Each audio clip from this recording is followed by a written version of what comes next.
બનાસકાંઠા જિલ્લાના વાવથરા તાલુકાના ઢીમા ગામ સ્થિત સંસ્કાર વિદ્યાલયમાં સતત વરસી રહેલા વરસાદના કારણે ફરી એકવાર શાળા પરિસર અને રમતનું મેદાન વરસાદી પાણીમાં જળમગ્ન બન્યું છે। મેદાનમાં પાણી ભરાઈ જતા વિદ્યાર્થીઓના શિક્ષણ કાર્ય સાથે દૈનિક અવરજવર પણ પ્રભાવિત થઈ છે। સૌથી ગંભીર બાબત એ છે કે શાળાના શૌચાલયમાં પણ પાણી ભરાઈ જતા વિદ્યાર્થીઓને શૌચક્રિયા માટે ભારે હાલાકીનો સામનો કરવો પડી રહ્યો છે। સ્થાનિકોના જણાવ્યા મુજબ વર્ષ 2015 અને 17માં આવેલ વિનાશક પૂરના સમયમાં પણ સંસ્કાર વિદ્યાલયમાં પાણી ઘૂસી ગયું હતું અને શાળાની મિલકતને ભારે નુકસાન પહોંચ્યું હતું। તે સમયે કાયમી ઉકેલની ખાતરી કરવામાં આવી હતી, પરંતુ વર્ષો બાદ પણ અસરકારક કામગીરી હાથ ધરાઈ નથી।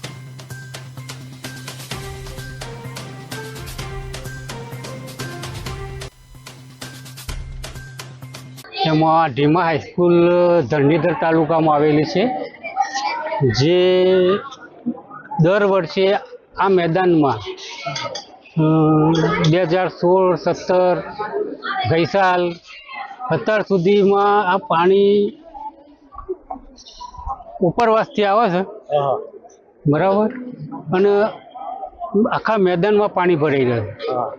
એક ખાલી ગેટ છે, ત્યાંથી બાળકો અવર જવર કરી શકે એટલી છે, બાકી કોઈ બાળકોને વોશરૂમ જવું હોય, મેદાન સામે ઓગણવાડી છે, જો બિલકુલ જવાય એવી શક્યતાઓ છે જ નહીં, બરાબર। આ પ્રશ્ન વારંવાર અમારા અહીંયા ઉપસ્થિત થાય છે દર ચોમાસે, એટલે અને અગાઉ ઘણી રજૂઆતો કરી છતાં પણ આનું કોઈ નિરાકરણ આવતું નથી। આ પાણી આગળથી આવે છે, ગામમાંથી થોડું ઘણું આવતું હશે, પણ આગળના ગામડાઓમાંથી પાણી આવે છે। એનો યોગ્ય નિર્ણય તંત્ર, સરકાર વિચારીને જો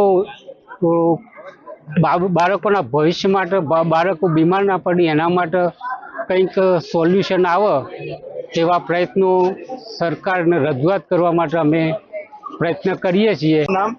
મારું નામ માળી રાહુલ કુમાર જલાભાઈ।